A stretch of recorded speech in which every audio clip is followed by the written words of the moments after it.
মোহনবাগানের দুটো বিদেশি স্ট্রাইকারের দ্বারা আর হচ্ছে না। অনেস্টলি বলতে আর্মান্ডো সাডিকু আর জেসন কামিংসের দ্বারা হচ্ছে না। আর্মান্ডো সাডিকু তাও চেষ্টা করছে, দেখে মনে হচ্ছে যে হ্যাঁ গুতিয়ে গাতিয়ে হোক, ধাক্কাধাক্কি করে হোক, একটা গোল করার ইচ্ছা দেখতে পাচ্ছি আর্মান্ডো সাডিকুর থেকে, কিন্তু জেসন কামিংসের থেকে তাও দেখতে পাচ্ছি না। আর্মান্ডো সাডিকু আর জেসন কামিংস এই দুই বিদেশির জন্য পুরো ব্যাকফুটে পড়ে যাচ্ছে মোহনবাগান। যেইখানে তরুণ লাস্ট ম্যাচ তরুণ হায়দ্রাবাদ দলও মোহনবাগানকে প্রায় হারিয়ে দিয়েছিল। মোহনবাগান দলের দুটো বিদেশি যারা মেন জেতায় স্ট্রাইকার গোল করে, তারা দুজনই চলছে না। মোহনবাগান দলের এইবার বড় সড়ো একটা সিদ্ধান্ত নিতেই হবে। 10 কোটি টাকা জেসন কামিংসের জন্য চলে গেছে, চলে যাক, টাকার আর মায়া করে লাভ নেই, কারণ অলরেডি মোহনবাগান অনেক টাকা খরচা করে দিয়েছে বাজে। জেসন কামিংসের 10 কোটি টাকা নিয়ে চলে যাক জেসন কামিংস, চাই না আর এরকম প্লেয়ার, চাই না যে গা লাগিয়ে খেলবে না। সবুজ মেরুন জার্সি পরেছি, এত ওল্ড ক্লাব, ভারতের ওল্ডেস্ট ক্লাব, সবুজ মেরুন জার্সি পরেছি, তার মধ্যে একটা স্ফূর্তি থাকবে, একটা বল জেতার লড়াই থাকবে, খিদে থাকবে। জেসন কামিংস পুরো নেতানো লাগছে, পুরো দেখে মনে হচ্ছে না নেতিয়ে গেছে জেসন কামিংস। সত্যি এটা জাস্ট মাথায় ঢুকছে না কিভাবে এ লিগের মতো লিগে লাস্ট সিজন 20টা গোল দিয়েছে জেসন কামিংস। কিভাবে জেসন কামিংস বিশ্বকাপে জায়গা পেয়েছে এইবার, সত্যি এটা একটা বড় প্রশ্ন আসছে মাথায়। জেসন কামিংস ফিটই নয়, হেড আসলে জেসন কামিংস লাফিয়ে হেড চেস করতেই যায় না। এরকম স্ট্রাইকার আমাদের চাই না। বড় নাম নিয়ে এসেছে, নাম বাড়ে আর দর্শন ছোটে, চাই না। জেসন কামিংস অনেক হয়েছে, 10 কোটি টাকা নিয়ে চলে যাক। মোহনবাগান এর থেকে মনে হয় 2.5 কোটি টাকা 2 কোটি টাকা দিয়ে ডেভিড উইলিয়ামসকে ফিরিয়ে নিয়ে আসলে মোহনবাগানের অনেক লাভ হবে। চাই না জেসন কামিংসকে। আর্মান্ডো সাডিকু 6 কোটি টাকা দিয়ে নিয়ে এসেছে, 2 কোটি টাকার পারফরমেন্স করছে না। ট্যাপ ইন ছাড়া আর্মান্ডো সাডিকু গোলই করেনি। মোহনবাগানের দুটো স্ট্রাইকার মিলে মজা করছে।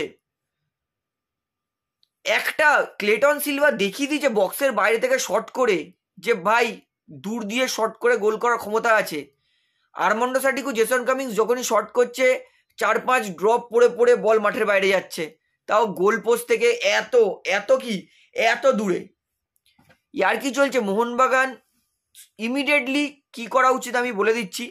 ইমিডিয়েটলি মোহনবাগানের দুটো স্ট্রাইকারকেই বদল করা উচিত, এবং জুয়ান ফের্নান্ডো যে কার্ল ম্যাকিউকে ছেড়ে কত বড় মোহনবাগানের ক্ষতি করে চলে গেছে, এটা মোহনবাগান হাড়ে হাড়ে টের পাচ্ছে।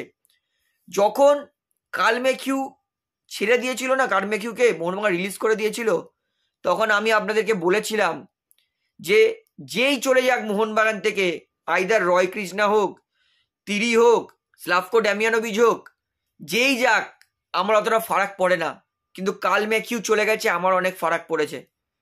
এবং তাই হাড়ে হাড়ে বোঝাচ্ছে, যেখানে এফসি গোয়া গোলই খাচ্ছে না, সেখানে মোহনবাগান বাচ্চা বাচ্চা প্লেয়াররা এসে, বাচ্চা বাচ্চা অপোনেন্ট, হায়দ্রাবাদের মতো অপোনেন্ট এসেও মোহনবাগানকে গোল করে বেরিয়ে যাচ্ছে। দেখুন, আমি কোনো অপোনেন্টকে ডিসরেসপেক্ট করছি না, তবে আপনারা নিজে বুকে হাত দিয়ে বলুন তো যে মোহনবাগানের ডিফেন্স এটা গণ্য করা যায় কি না।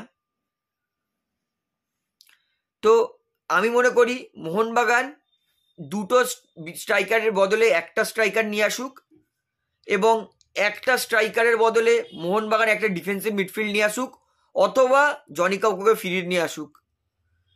এবং আমি মনে করি সঞ্জীব গোয়েঙ্কা এই বছর এত কোটি টাকা খরচ করেছিল, তার দুটো মেজর কারণ ছিল। একটা হচ্ছে এএফসি কাপে ভালো পারফর্ম করা, সেটা তো কোয়ালিফাই করতে পারেনি ইন্টারজোনাল সেমিফাইনালের জন্য, ওটা একটা বাদ। আর একটা বড় কারণ ছিল লিগ শিল্ড জেতা। এইবারে মোহনবাগান আইএসএলও যা পারফরমেন্স করছে, লিগ শিল্ড সেটাও কিন্তু মোহনবাগানের জন্য, যদি জেসন কামিংস আর্মান্ডো সাডিকু থাকে, মোহনবাগানের কিন্তু স্বপ্ন শেষ হয়ে যাবে।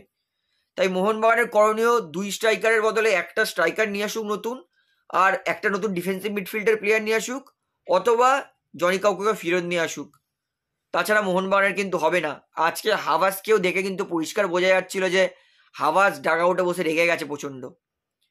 তো আপনার কি মনে হয়, মোহনবাগানের কি নতুন প্লেয়ার আনা উচিত, না এদেরই মোহনবাগানকে ধরে রাখা উচিত? সেটা আমাকে অবশ্যই কমেন্টে জানাবেন।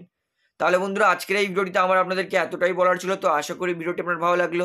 তো ভিডিওটি ভালো লাগলে অবশ্যই লাইক করুন, কমেন্ট করুন, শেয়ার করুন। চ্যানেলে যারা নতুন আছেন সবাইকে একটা অনুরোধ করবো, তারা অবশ্যই পাবলিক ভিউ কলকাতা এই চ্যানেলটিকে সাবস্ক্রাইব করে বেল আইকন প্রেস করে অল করে রাখবেন। ধন্যবাদ।